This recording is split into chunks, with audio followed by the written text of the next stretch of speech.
Ciencias físicas, sonido, energía y movimiento de ondas.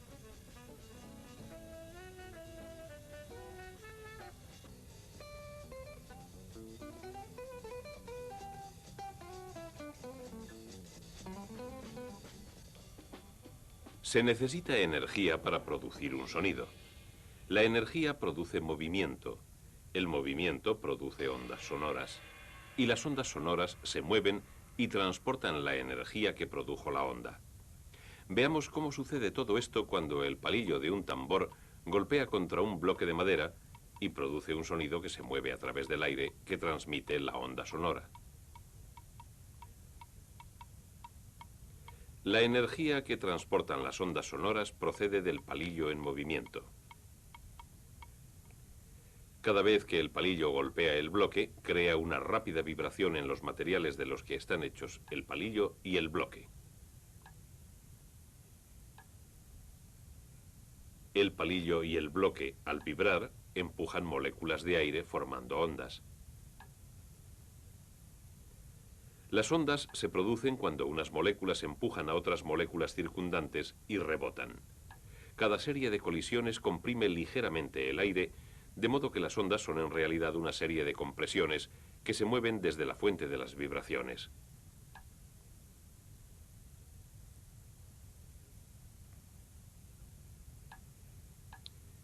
Una única molécula de aire se mueve simplemente hacia arriba y hacia atrás cuando las ondas sonoras atraviesan el aire.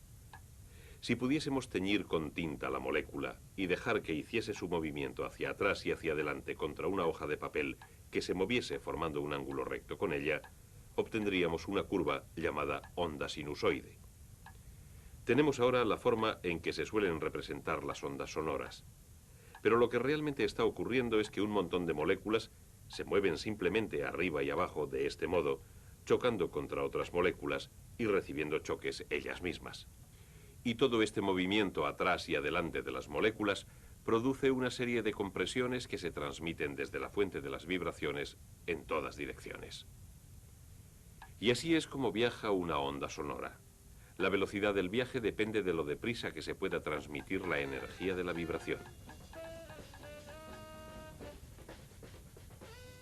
Las moléculas de aire están relativamente separadas, de modo que el sonido viaja más despacio por el aire que por un medio más denso, como el agua. Generalmente, cuanto más denso es el medio, más deprisa viaja el sonido a través de él. Pero si no existe un medio, las ondas sonoras no pueden viajar. Así que, aunque una onda sonora tuviese la energía suficiente para llegar hasta lo más alto de nuestra atmósfera, como podría ser el caso de la onda sonora producida por la erupción de un volcán, jamás conseguiría salir al espacio exterior. Y las ondas sonoras producidas por la erupción de un volcán en Io, la luna de Júpiter, jamás podrían alcanzar la Tierra. Naturalmente, las ondas sonoras no son sonidos, son solo ondas de compresión en un medio.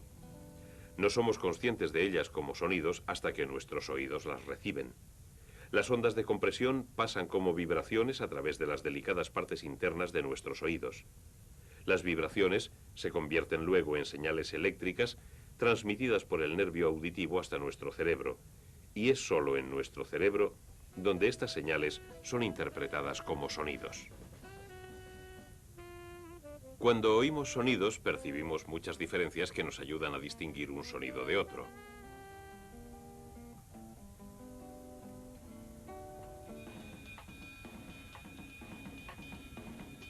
Por ejemplo, algunos sonidos tienen un tono más agudo que otros.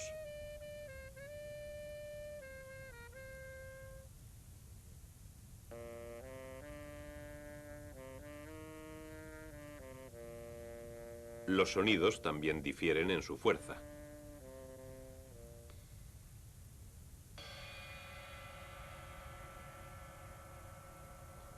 Pero las ondas sonoras en sí mismas no tienen ni fuerza ni tono.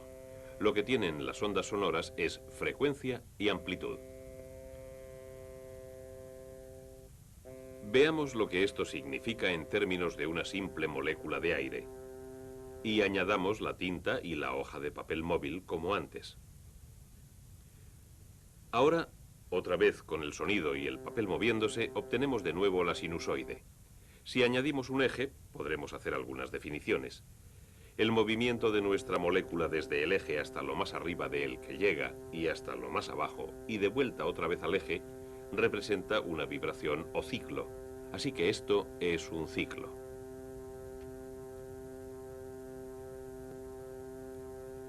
La frecuencia de una onda sonora es la medida de cuántos ciclos por segundo produce la onda en el medio a través del cual viaja.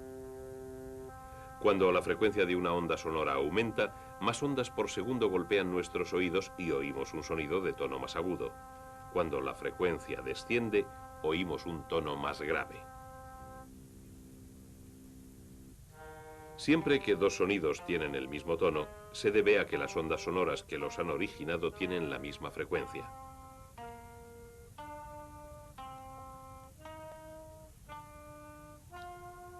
Pero en lo que se refiere al volumen, tenemos que volver a pensar en lo que es una onda sonora, una transmisión de energía. Lo que oímos como diferencias de volumen son en realidad diferencias en la cantidad de energía que se está transmitiendo de molécula a molécula. La distancia a que se mueve nuestra molécula por encima y por debajo del eje imaginario es la amplitud de la onda. La amplitud depende de la energía que produce un sonido. A menor energía, menor amplitud y más suave es un sonido. A mayor energía, mayor amplitud y más fuerte el sonido. Y más peligroso para las partes delicadas de nuestros oídos. Por eso, la gente que trabaja en presencia de fuertes sonidos tiene que protegerse los oídos. Por eso, la gente que escucha música a volumen muy fuerte puede dañarse el oído.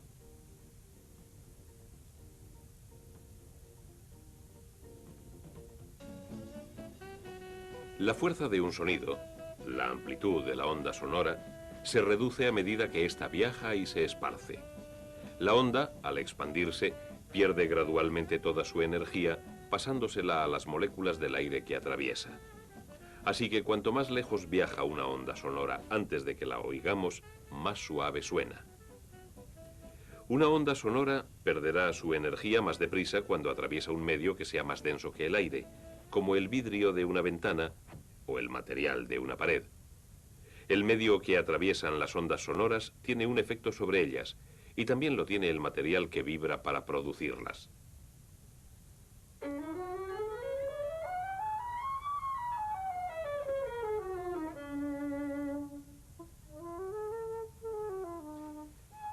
Por ejemplo, la frecuencia de una cuerda en vibración depende de su longitud, y se cambia la frecuencia cambiando la longitud de la parte que vibra. Esto se advierte moviendo los dedos arriba y abajo sobre la cuerda de un violín.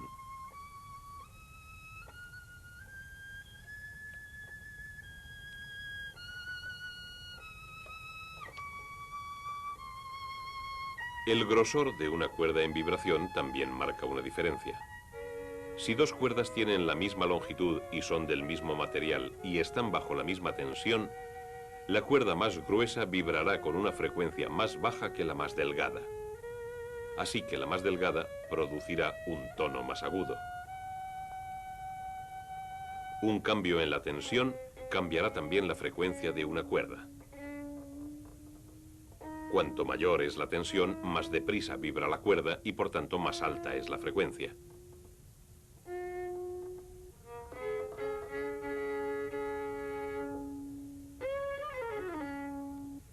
En los instrumentos de viento, la sustancia que vibra es el aire que hay dentro del mismo instrumento.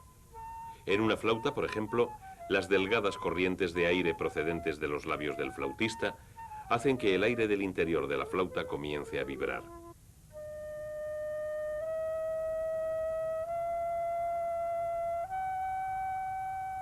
Al tapar los diferentes orificios, Se cambia la longitud de la columna de aire que vibra y eso cambia la frecuencia del sonido que se produce.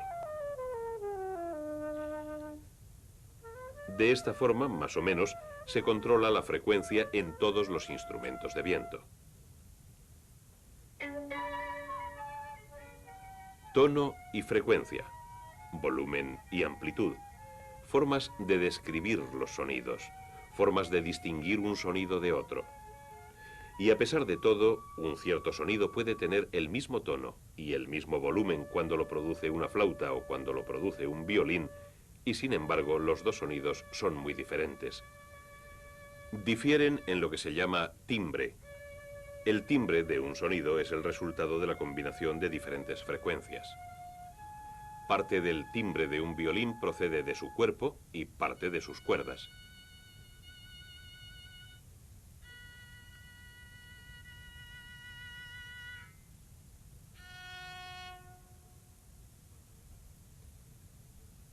Cuando el arco roza contra la cuerda, ésta vibra de varias formas diferentes.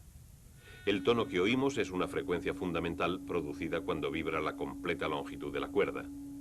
Pero al mismo tiempo, secciones de ella se ponen en vibración a diferentes frecuencias, que son múltiplos exactos de la frecuencia principal. Estas frecuencias adicionales de vibración, llamadas armónicos, dan a las cuerdas su sonido especial. Los puntos que separan cada sección vibrante se llaman nodos. En ellos no se produce ninguna vibración. Los armónicos suelen ser de tono más agudo y de volumen más bajo que el tono fundamental. Estos armónicos son parte de lo que da al sonido del violín su timbre único, pero la totalidad del timbre se produce cuando las ondas sonoras creadas por las cuerdas del violín producen vibraciones en todo el instrumento.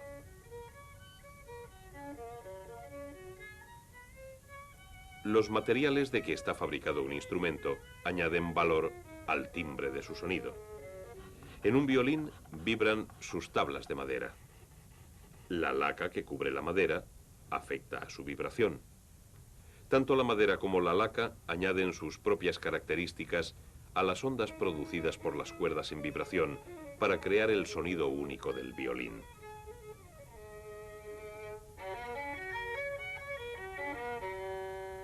Cada fuente de sonido tiene sus propias pautas distintivas de ondas sonoras.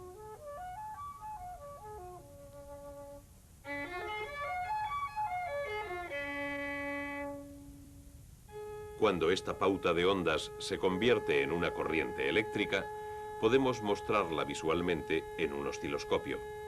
Ahora la onda sonora toma la forma de la curva que vimos antes, pero no es una curva suave. Sus irregularidades son el resultado combinado de las varias vibraciones de la cuerda y del violín mismo. Aquí tenemos el mismo tono sin los armónicos. Podemos ver y oír la diferencia. Cada instrumento tiene su sonido distintivo debido a las diferentes pautas de ondas sonoras que produce.